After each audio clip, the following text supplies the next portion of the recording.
Broadcasting from the KMF Collective Studio, it's time for the Keep Moving Forward podcast. Join us every week as we dive into the stories of remarkable current and former athletes that have transitioned into the real world. Now here's your host, Katie Galley. Hi everyone, and welcome to the 206th episode of the Keep Moving Forward podcast. I'm your host, Katie Galley. Today in the KMF Collective Studio, I have with me host of the Barbells Shrugged podcast and the CEO of the Shrugged Collective, Anders Varner. How are you doing, Anders? How you doing? So excited. Well, I'm excited too. Thank you so much for stopping by and sharing your story with us today. I can't believe you think I was an athlete, so that's great. Well, you are, and you have this really cool collective. This is probably the biggest revelation of the day, that I was actually an athlete. Well, everything you do kind of revolves around this world of athletics, and so I'm really excited to dive into your story. And so, Anders, just to kind of get to know you where you started, I wonder, where did you grow up, and how, if at all, was your childhood shaped by athletics? Oh, athletics was the only thing that mattered to me my whole life. I only actually did well in school because my parents told me if I didn't do well in school, I wouldn't be able to play sports. Wow. Yeah, I grew up in just like normal life, about as normal life as you can get, in Virginia Beach.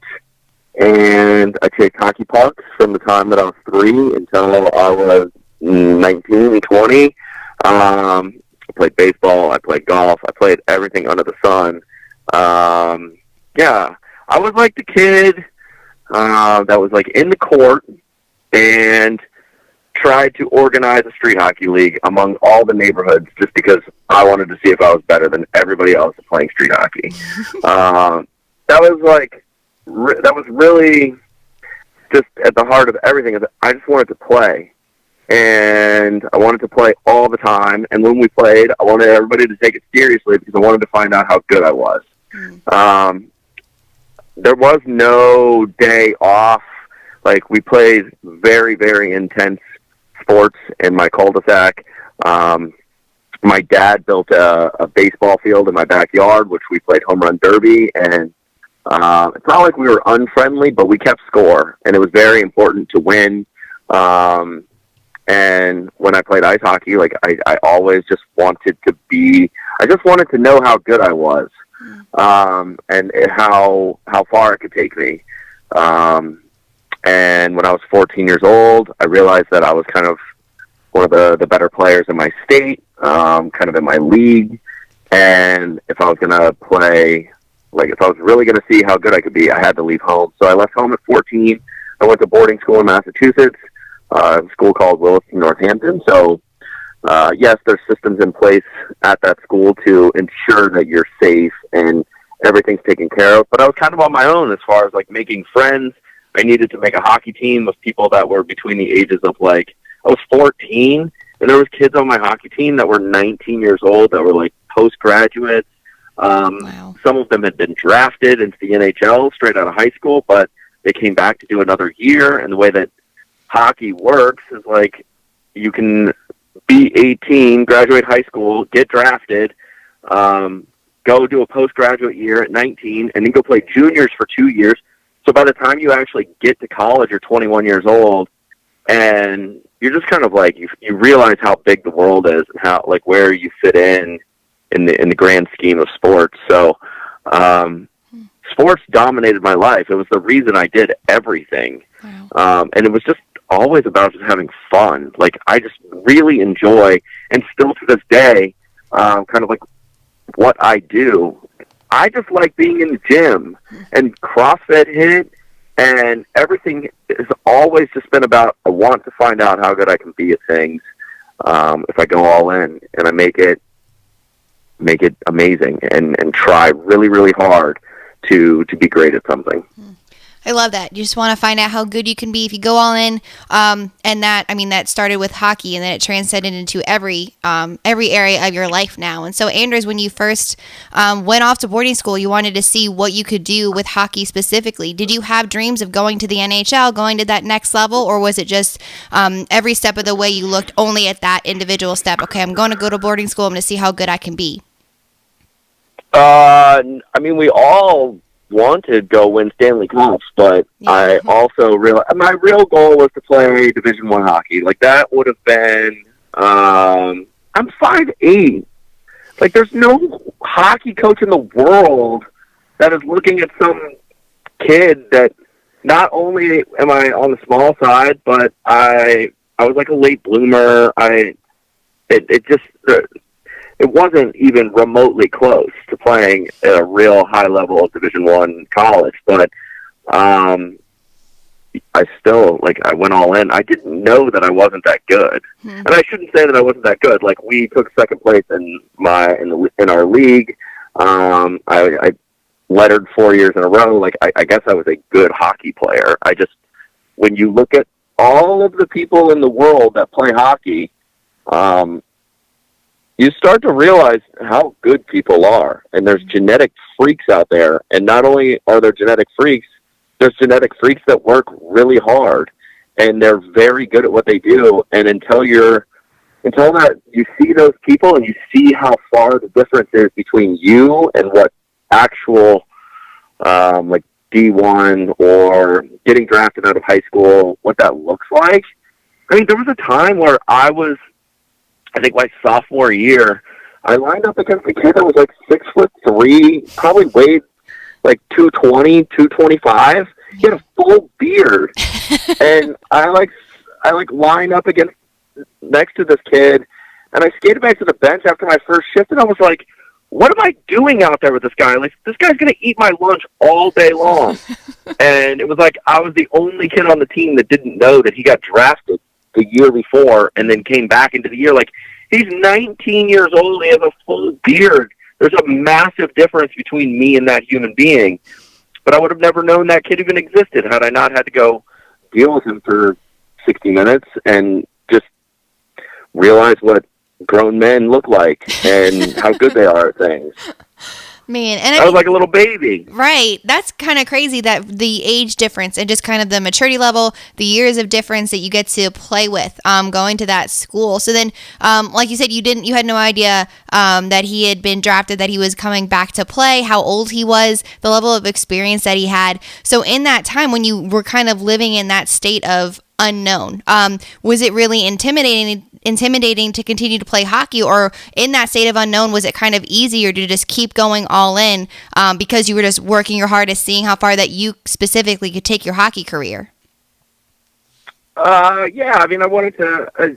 Hockey's a great team sport. That's where all my friends were. Mm-hmm. It's where everything was in my life. Like, we thought we were the coolest kids in school. We were the coolest kids in school. Who am I kidding? But yeah, it was really just, I wanted to go win championships. I wanted to go do what I needed to do on our team. It wasn't really about me. Mm-hmm. And, we finished second in New England my senior year. We set the school record for like 15 straight wins, 16 straight wins, something like that. So wow. I had a great career. There was nothing left on the table. I found out exactly what I wanted to find out, which is how good I could be compared to the rest of the world.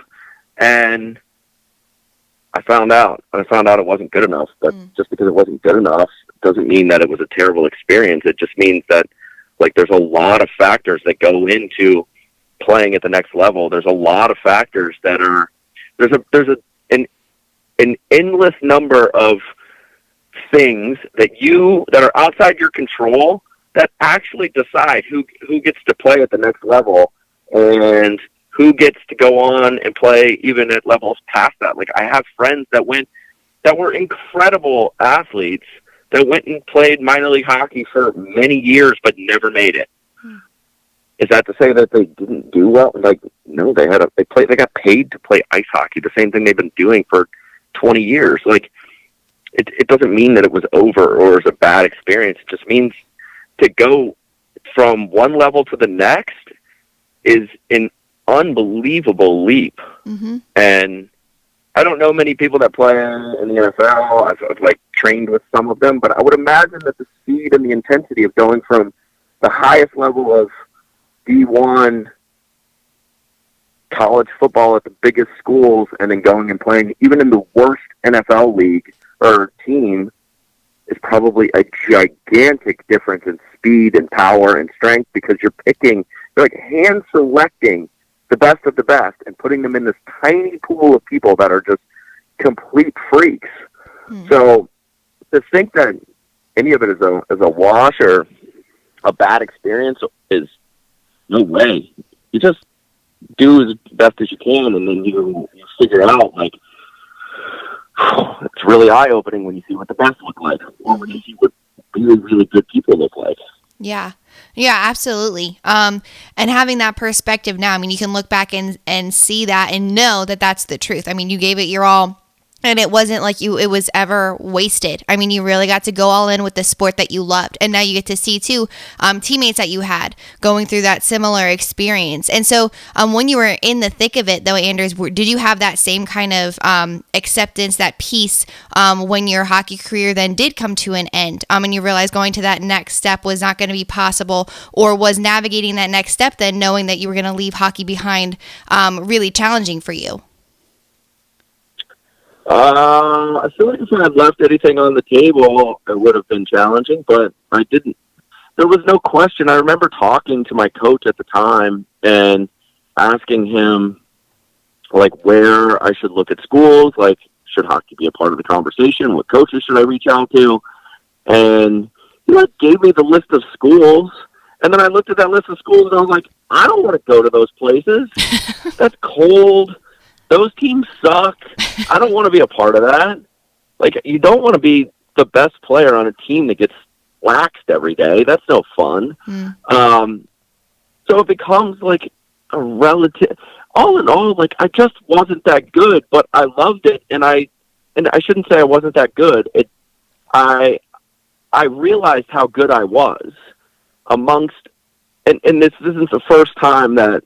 Or it wasn't the last time that I experienced this. Like, it's kind of like when I guess you could call it, like, retired from competitive CrossFit. Like, I found out how good I was. I found out that I was like a pretty okay regional level athlete when it came to lifting weights, which is awesome. I was a pretty good weightlifter. I didn't have any troubles leaving weightlifting. I would say the transition out of CrossFit was less about the competitive side and more just I wanted to create my own brand of fitness. And in order to do that, I had to not talk about CrossFit. And the downfall of that is that all of your friends that love CrossFit, you kind of have to distance yourself from them. But, yeah, I mean, finding the next step to me, maybe it's because I left home so early. Maybe it's just I'm generally an incredibly optimistic person. I'm typically very happy in my life. None of those things were really that challenging to me. Just because I always just kind of figure I'm just playing a game, and the bigger game is just, I guess, life of making sure that I'm continually having fun. I'm continually happy, and leaving CrossFit allowed me to go play the game of business. I owned a gym. I did that for 6 years. I sold it. I did pretty well on the business side of owning a gym, but right now I get to go play business every day and make connections and allow the barbell to kind of open up many opportunities to me. So I'm not a professional athlete, but I'm still very much a professional athlete. Like, I still very much use the barbell, my strength career, the stories that I've lived through, the people that I've met.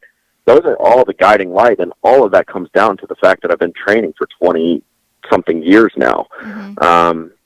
It's not like I just retired and then sat on the couch. It was like, I'm going to use all the lessons that I learned playing hockey and all of the training that I did and having a decade of back squats in my life, and then this thing called CrossFit shows up, all of a sudden it's like, wait, I'm 22 years old, and this brand new sport is starting, and I've already got a 10-year head start on everyone. Like, I'm going to be pretty good at this. It only makes sense. Yeah. Like, I'm way further ahead than most people. And that's what CrossFit was in the early days. It's just a bunch of people that already had a lot of strength training. They didn't get to play at the next level, and then they found a new sport that they got to play, and it was like, it united all of us.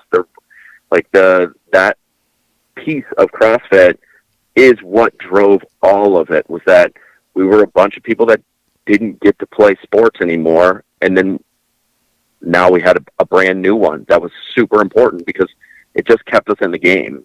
Yeah.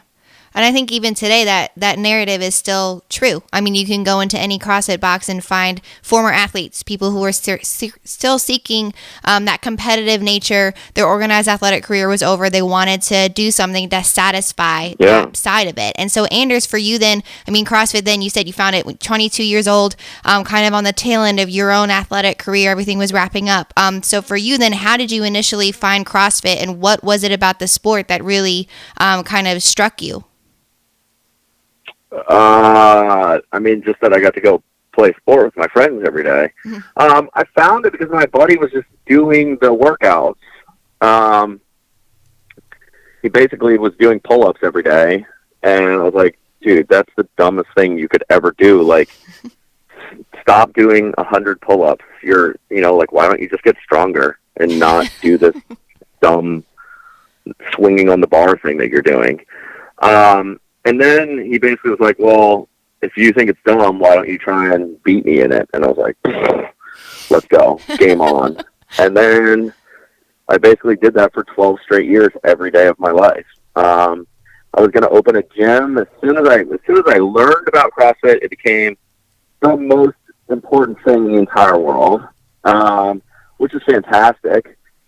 I told everybody I went from like regular bodybuilder, stronger than most people, squatting. Like many people didn't squat in those days. Like you could go in the gym and there was only like 1 or 2 squat racks in a Gold's Gym. There was no platforms. There was no bumper plates.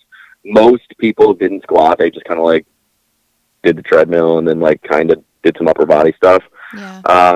But my friends and I, we were like very interested in strength. So my partner at the gym, Brian, he was a little bit from the Body for Life world, had a big bodybuilding background and understanding strength training. So him and I vibed right off the bat, and we were very interested in being strong.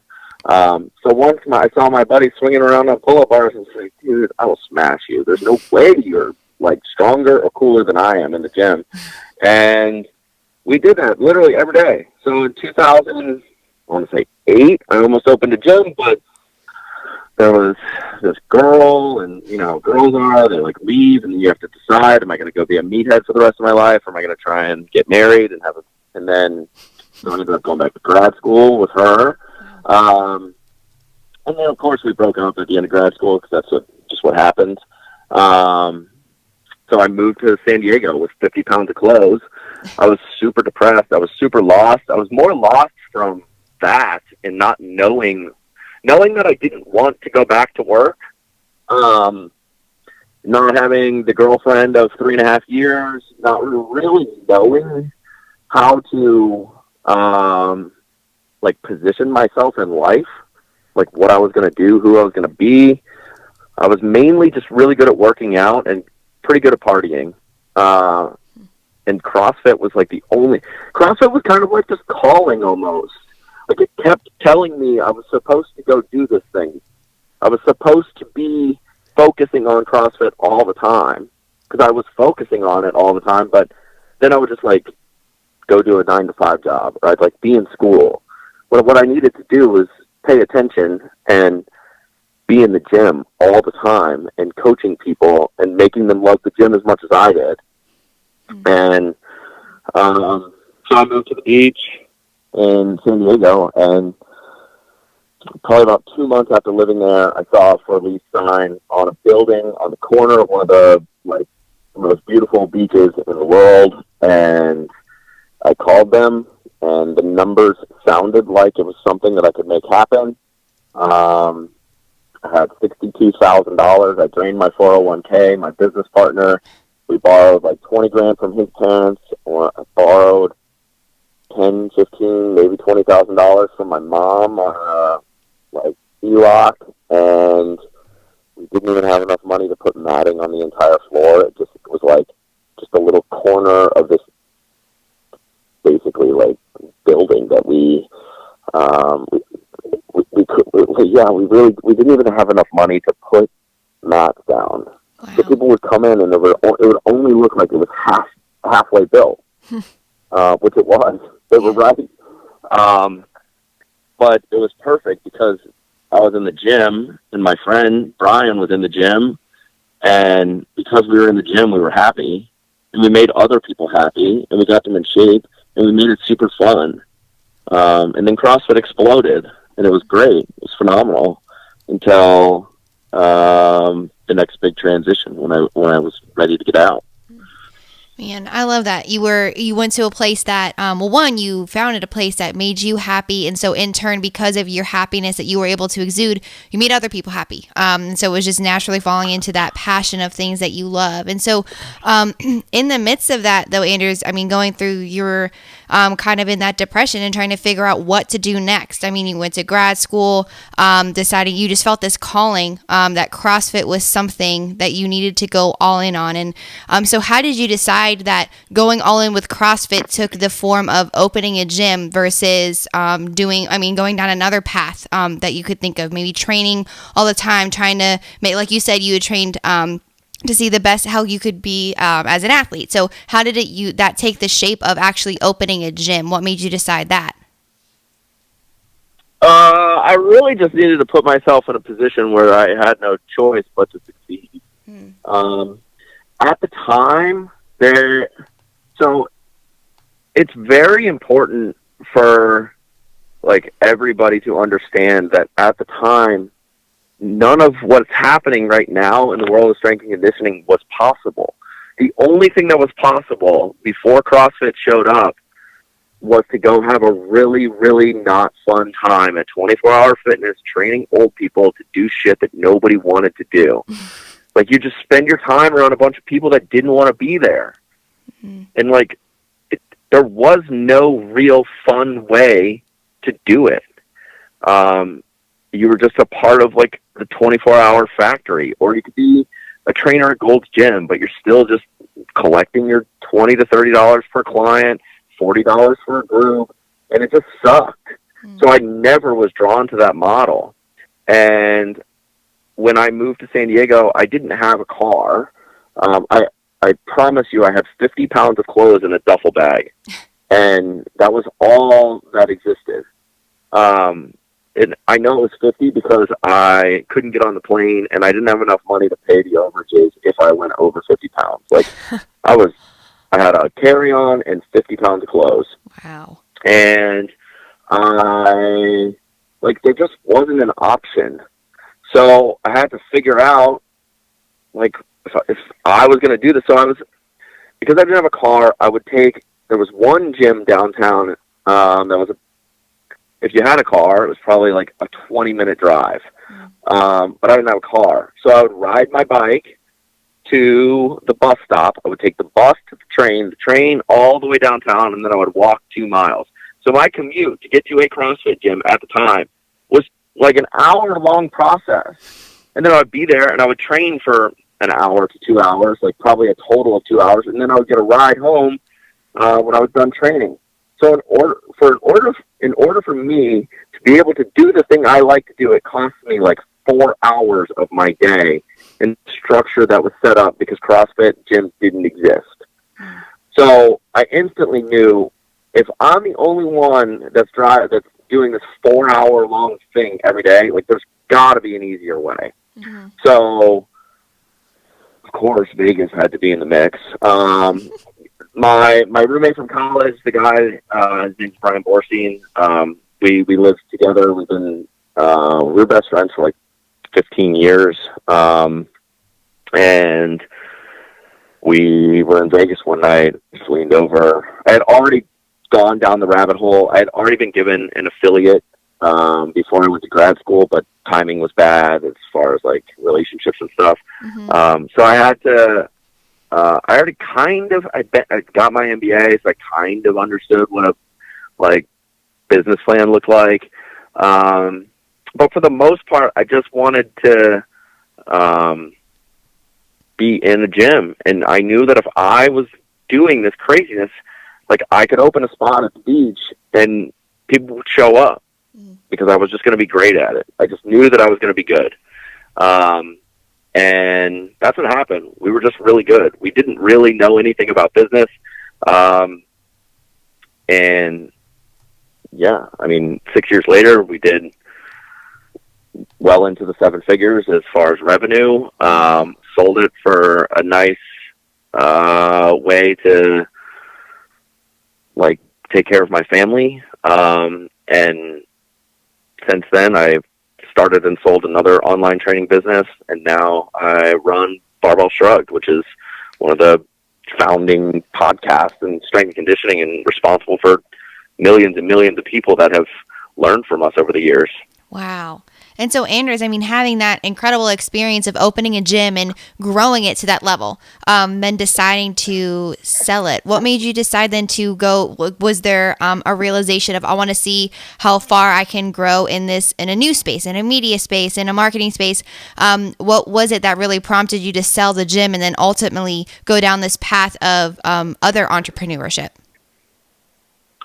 Well, the very first thing was that I was just extremely burnt out. So owning a gym, as you know, is not easy. A lot of people think that you just show up and go to work out, and they go, you have 310 members times $170 a month. You're rich. And they don't realize that it's like a 20-hour-a-day job. And if anybody has any problems managing, like between 2 to 10 friends that are close to you, try managing 300 and something people that all have an opinion, and you have to try to make sure your mission and vision for the gym happens, all while making sure their opinion feels heard and that it's important. And that's a really hard thing to do, because it's a lot of people, and you have to shake hands with everybody every day. You're up at 5 o'clock in the morning, and then by the time I was like so good. I got married 5 years ago. I hope it was 5 years ago. Not I'm saying this on a recorded conversation. And when towards the end of the gym, probably like year 5 and year 6, like one of the skills that I became so good at because I was so burnt out was I would like work, and I'd get home and I'd sit down at the dinner table with my wife, and she would talk for like an hour. And I would have no idea what she was talking about. But I would just I got really good at like, yep, okay, yeah, oh wow, they said that, oh, okay. Because I was not capable of being present in my own household. I was so fried from competing. The training just beat my body down like it does everybody. I'm not special. If you want to be great at CrossFit, you're going to get beat up. If you want to be great at anything, you're going to get beat up. Yeah. It was 12 years. I would love for anybody to think how long 12 years dedicating yourself to one specific goal and building an entire life out of it. It's really hard to do. And I loved every minute of it until I didn't.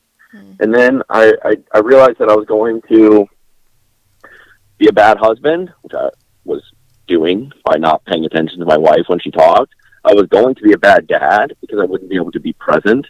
I was going to be a bad gym owner because I was burnt out. I didn't want to be there. And everything starts to suffer because of this one thing. And once you kind of mentally and emotionally start to break up with the identity that is wrapped into that gym or into CrossFit or into anything, as soon as you start to break free of that identity, the cards start falling very quickly. So we found an owner or a buyer that really wanted to be a part of the gym. We found a deal, and then the next day, I went from having over 300 friends that relied on me to make their day better to basically zero. My best friend was the gym owner with me, my co-owner, and him and I didn't talk for 2 years. I really I broke up with everything. I just had to start over and recreate my own identity of everything. It was very very challenging. Man.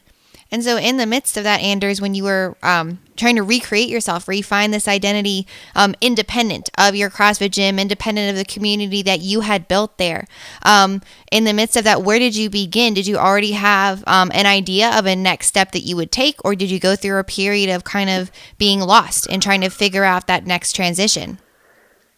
All of it. Yeah, I started out... So the second company that I started and then sold, when I say I sold it, I also kind of got bought out. It wasn't like a great business. It was kind of like just the next business. And much of the same process, just in a much quicker, shorter time, and realizing that that wasn't where I needed to be. I wanted to get into the online space because I knew that my wife and I were going to have to move back to the East Coast once we started a family. So that was one big thing that I needed, but you're going to get a great story.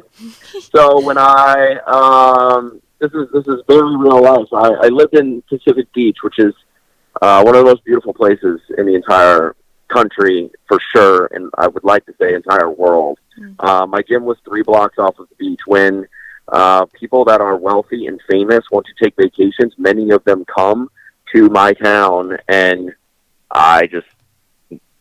my ego is going to say that I had the best gym in town by far, and they all showed up. I trained with John Cena for 4 years. We're still, I like to call him my friend and mentor, and he's the most important person that's probably ever walked into my life outside of immediate family. And there was a moment, probably like 2 weeks after, maybe a week after I sold the gym, and I was just really in that space of like reestablishing who I was, what I wanted, what was important to me, how did training, strength, like getting back to the real basics of strength training, of just going and doing some like really basic stuff, and just finding out what I was doing and how I was having fun and how I could teach people. I didn't know what it was. And Dirk Bentley was one of those people that used to come to the gym all the time whenever he was on tour or on vacation with his family. Wow. And I got to go backstage every year and hang out. And just these people are very inspiring, not because they're famous, but because of the process of becoming so good at what they do. When you hear them talk, there's just like crazy wisdom involved in the process and the personal development that goes into being widely recognized as the best. They're just impressive people. And right as he's about to take the stage, we like walk out, stage right, and curtain drops. Dirk Bentley takes the stage, and I turned to my right, and I just saw like a wall, like a full wall of people holding their cell phones up, like it was like a legitimate sky full of lighters. Like that line is just so gnarly because that's truly what it looks like. It's insane. And I had this just really cool, life-changing, I had been there 3 times before, but because of where I was in my life and what I was going through, it just hit me differently in that, like, what if CrossFit is not necessarily like the specific thing that I need to tie my identity to, but why I should just inspire enough people that one day I'll walk out onto a stage and 15,000 people will be excited to hear me do what I do. And that just kind of became like the guiding force. Like, it was really a strange moment because as soon as he takes the stage, everybody in that whole place knows what's going on. They know the song he's going to play. The set list has been out for months, weeks, at like the entire tour. Nothing changes. But there's still 15,000 people, and they all sing the song together. So you realize that the thing that makes people happy is not like CrossFit. It's not back squats, Olympic lifting, hockey, whatever. It's not the widget. It's the shared experience. So how do you create like a movement, and how do you create an experience that unifies people And that became really like the basis of what I wanted to do with strength conditioning. And how do I create a place for strength athletes to show up and just share an experience so that they're having fun lifting weights. Man, I love that. I mean, it's having that realization of CrossFit is not the be all end all. It's what it allows you to do next. And so you realizing that it's that shared experience, that community that you can build outside of the world of CrossFit, but tethered to it in the sense of strength and conditioning and coaching and building that community. And so Anders, and after having that experience and kind of having that realization for you, what happened next? What kind of started to take shape for you? Well, at the time, I was really, because my body was in shambles, again, not CrossFit's fault, my fault, 100%, and I earned every nick and ding that goes on with trying to compete every single day for 12 straight years. Yeah. But I really got into the rehab side of things, and I really enjoyed at first getting my body healthy by lifting weights really well and moving perfectly. So I partnered with a physical therapist, and we created some online products, worked with some military people, but I realized very quickly that the rehab space is not the people that I enjoy being around. It's a phenomenal place to be, but it's just not. Many people that are going through injuries, like they're not happy, and I need happy people around me. Yeah. And it's not. I couldn't be a PT. I couldn't be a chiro because everybody's coming to you and they're not happy. They're in pain. And it wore on me so much. It's be like, can't you just go to the gym and have fun? And the truth is that they can't because they're in pain and it hurts, and they're limited in their ability to do things. And it just super wore on me. But when I owned the gym, I mentioned earlier that I trained with John Cena for 4 years. And at the end of the 4 years, not that we knew it was the end, but it was about 6 months before I sold the gym.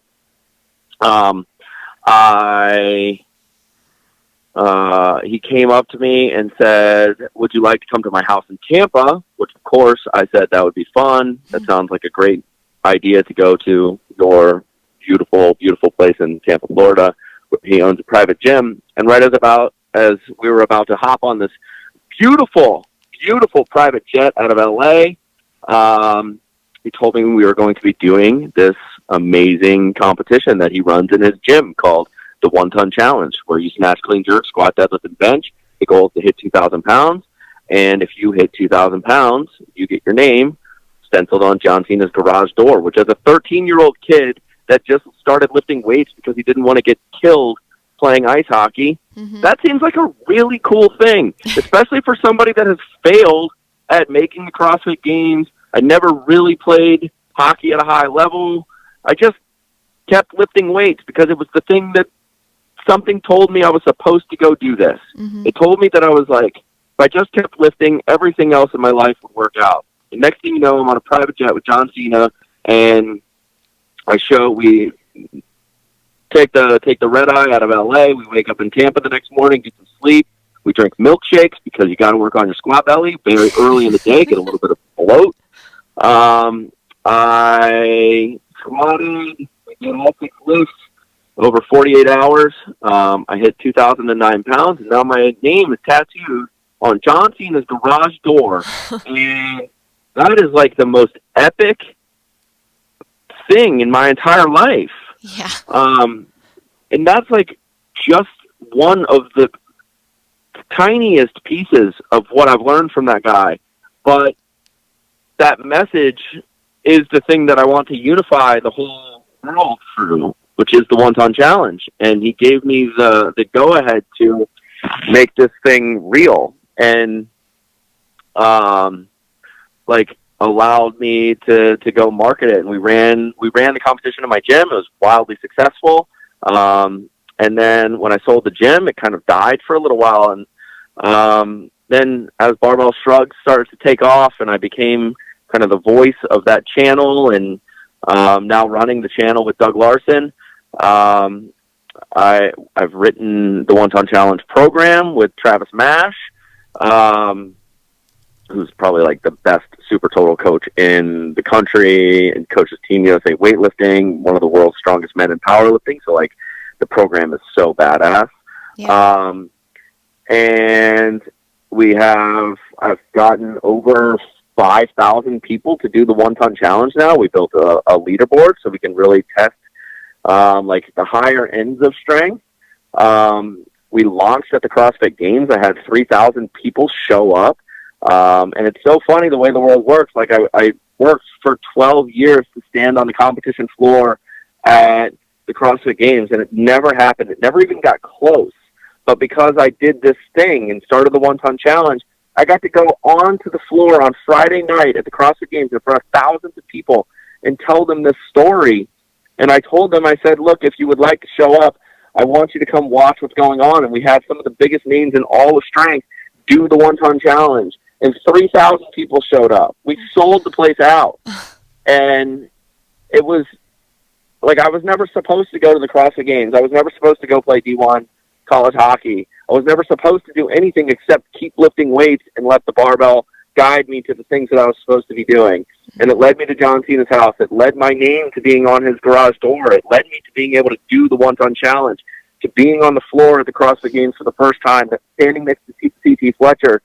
Like, all of these things, we just assume that we're supposed to go do this thing. We're like so in our heads, but when we just, in a way, follow the signs, like we end up where we're supposed to be when we're open to the fact that, you know, life is going to take us where it's supposed to go. And it's going to be very hard there's going to be times that are very, very hard where you're going to have to reinvent yourself, but really being true to who you are and what you do. And, and I started having gym owners reach out to me, wondering how they could do the 1 ton challenge in their gym.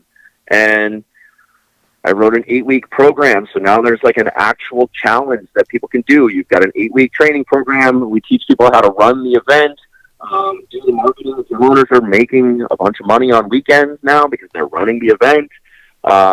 We've got people that are building barbell clubs out of the 1 ton challenge programs. It's just like overnight we had like almost 4,000 Instagram followers because everybody wants to lift weights on Instagram and tag the 1 ton challenge. Like, all of it takes a ton of work because you have to show up and put a good product out every single day of your life. Mm-hmm. But it also is just a function of just, it's cool. People like lifting weights. We can make lifting weights so fun that everyone wants to do it. Yeah. And that really is the goal. Is it's not about the 2,000 pounds or the 1,200 for ladies and all of that. To me, it's really about getting people in gyms, getting barbells in their hands, and putting smiles on their faces. Because if we can do that, then they'll show up every day. Mm-hmm. And that's why CrossFit's so good. It puts smiles on people's faces. It unifies them through the experience of Fran and Grace. And I'm out of that world. I'm not affected too much by CrossFit. But I have like a real desire to create that community, that ecosystem, that shared experience, unifying people through weightlifting, picking up heavy stuff. And that's what I do every day. That's like my life's passion. It's my calling. It's what I'm supposed to do. I love that. And it's so, it's kind of a beautiful thing when you meet someone who's truly living into that calling. You felt that call from CrossFit all those years ago, and you didn't actually know what it would lead you to today. Like you said, it was about pursuing that goal, that one goal that you had going to the CrossFit Games, and never actually realizing how it would manifest. But you were just true to that path. You kept walking through those doors of opportunity, and eventually it brought you to exactly where you were always meant to go. Yeah. Man. So It's incredible, right? It is. Like it's such I love stories like that. It's just trusting that process even when you have no idea really what that process is doing or where it's leading you. It's just trusting that there's a reason that one thing is on your heart. So going all in with that. And so Anders, with specifically then, I mean, you created this 1-ton challenge and now it's blown up. It's this big thing that you've dedicated so much time and effort in your life to. And so from there, I mean, you initially, like you said, with the Shrugged collective, that started to grow and then coming up with the Barbell Shrugged podcast. So how did all of that kind of play into that? And then you parlayed that into generating all of this interest and this experience with the 1-ton challenge. How does the Shrugged collective play into that? Well, so Barbell Shrugged, I was not the founder, but my partner was the founder with a couple other people, and they actually started podcasting, actually started podcasting. Specifically in strength conditioning. They were the very first podcast that ever came on air and recorded conversations about lifting weights and teaching people how to do it. Wow. So I walked into a very established network. And as we were looking to the future of how do we grow, I came on board and we kind of came up with the idea of just bringing our friends into the network that were putting out really good products, that having great conversations, had been in the game for a very long time. And that's really where the idea of the collective came from, of just giving really intelligent people that are having great conversations, doing great things in strength and conditioning, a voice on a very well-established network. And then, I mean, what we do is we teach weightlifting. I think everybody in the whole world should have a podcast. Yeah. Even at a minimum, if you are just recording conversations with your family and just simple, how's your life? And just the fact that we can record, it's not a podcast by any means, but I put the microphones on my daughter the other day. She's 19 months old, and we just talked. We didn't actually talk. It was can you say dog? And she said dog. But that's there now forever. These conversations that you can have with people, I think people get really wrapped into worrying about things being successful versus just creating something. And the whole idea of creation is that right now it doesn't exist, but in 1 hour it does. Yep. And it can be whatever you want it to be. And it doesn't need to be anything special. It just needs to be special to you. And you don't need it to go viral. You don't need any of that stuff. You just need to start doing something. So we've been teaching weightlifting to, literally millions of people. And it's awesome. It's what I like to do. My whole life's purpose is to get barbells in people's hands. Our entire tagline for what we want to do could not be more on brand for who I am as a human being, but just making strong people stronger. I'm not the coach that is going to show up when you're trying to get off the couch and lose 30 pounds and motivating you to show up I don't want that. I'm past that. I can't. It's beyond me. There's nothing wrong with the coaches that are great at doing that. And on the other end of the spectrum, I'm not the guy taking West kids to the Olympics. Let Dave Spitz do that. That's not my dude. If Wes came to me and was Anders, I'd love you to be my coach, I'd be you need to get away from me. This would be the worst idea of your life.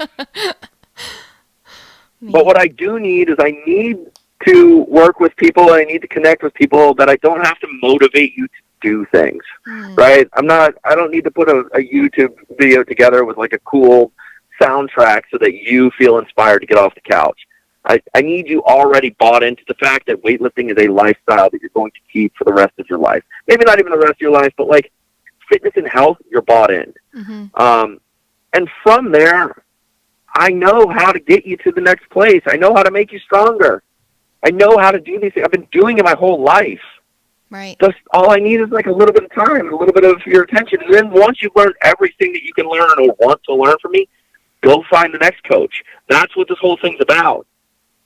Go find the next person. I want you to, but I would love if you spent some time and learned what strength and conditioning looks like through my eyes and all the things that I can teach you about it and the stories that I can tell you of how it has changed my life and the people that I've met and the opportunities I've had. And when you ask like what the podcast is, like it's our educational tool. Yeah. It's the thing that we do to reach as many people as possible to help them get stronger. Like there's so many people that have these beautiful podcasts about like the extreme 1/1,000,000% of muscle fiber types and how to train that specific person. And I'm like, listen up, you people. Calm down. I'm so bored. I can't handle this. Why don't we just make it more fun and get people lifting weights and like enjoying the process? To the same point, like I said earlier, like I'm not the guy that's like, okay, like today we're going to work out 3 days a week. And it's going to be like 30 minutes. It's all you have to do. We're just going to like do like the elbow to the knee. That's going to work your ass. Like I can't lie to people. Like get off your ass. Do something. You don't need me to get off your ass. Go walk. Do something. Yeah. I can't work with those people. But when people are already committed to it and they want to learn and they want to figure out how to get stronger, I'm here. And that's the people I connect with, and I stay in my little area. I stay in my zone. I just want people doing the 6 lifts. I want them to get stronger. I want them to love barbells. I want people to be happy. And the best way that I know how to be happy is to be strong, be capable, be around good people, and then pay it forward by helping other people follow the same path. I love that. That's really succinctly put. And it's so cool, too, that you discovered this path that you were meant to be on because of all these years of honing it down. And then you figured out your niche of the type of people who you know who are listening and who you are geared towards helping. I mean, the only way you discovered that was because you went through all of these different experiences. And so, Anders, I know you've already touched on this a lot in the answer that you just gave and talking about what you've done now with Barbell Shrugged, the Shrugged Collective. But I just have one final question that I ask all of my interviewees. What do you want to be remembered for? Oh, wow. I just want people to know that I was the most fun person that they ever came across, and that if I was there in the room, they were happy. I love that. That's super real life. I probably am, one thing that's really hard about Barbell Shrugged is that I know how good people are at what they do. Like, I'm standing in front of the best at what specific people do all day long. I communicate with people that are at the top of the game all day long. I know that they're better than me, but they're not as much fun as I am. They don't make people as happy as I do. They can't make training as cool as I do. They do it in their own way, but not the way I do it, and that's what separates me. So I don't worry about what other people do. I don't worry about all that. I just want people to know that I can make strength training so much fun. And if you're having fun and there's a big smile on your face and there's a barbell in your hand, we're doing it right. Like, people are getting healthier. People are going to lose weight. We don't have to worry about all the other stuff and macros and ketos and all the words. Like, can't we just go lift weights? Do we have to be smarter than everyone else? Do we have to prove that we're the coolest and the smartest on Instagram? Like, no. Just put a barbell in someone's hand and make it fun. Let them figure all the extra crap out. Let's just make it fun. Let's get them stronger. And because they're getting stronger, they're going to see results. And one thing will lead to the other, but it has to start with fun. It can't be intimidating. It can't be over-the-top ego. We just need people having more fun in gyms and moving around. It's so simple to me, but because we're humans and because being shocking and because of social media and because of everything else, it's marketing for people and they should do it, but it's like we get so far away and who's smarter and who has the best, tiniest little piece of information that nobody else has, when the truth is we should just be having fun. Like, it's the driving factor of my life. I can't do things that aren't fun, because if I'm not having fun, I'm not happy and I'm not going to be successful. So we have to just keep having fun and making sure everyone's having fun around us. And if I get to be remembered by the guy that made everything more fun, I think we did it right. Thank you all for tuning in. I hope you enjoyed today's episode. To learn more about our guest, check out the show notes at keepmovingforward.us. While you're there, Go ahead and subscribe to our newsletter to stay up to date on all things coming out of the KMF Collective Studio. Always remember, you can beat the odds and go the distance if only you keep moving forward.